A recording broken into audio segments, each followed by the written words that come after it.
This is an example of how to change a solenoid by just using the flow control on the valve to shut the water off just a little bit. Still gonna leak a little bit, but it's not so much that you can't take the solenoid out and put a new one in. And it works a little bit better on this valve than it did than if you've seen this other video. Okay, so we've got a Rainbird PGA valve. This is a 2-inch valve. And you know the 2-inch because it's got the bigger flow control handle on the top of it.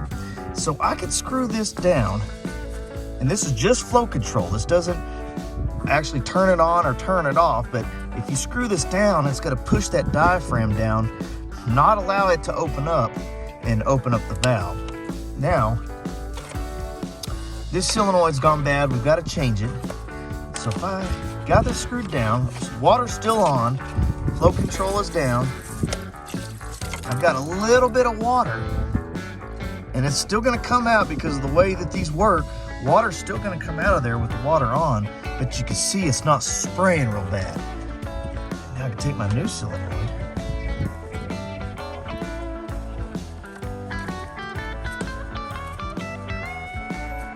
And simply screw that right on.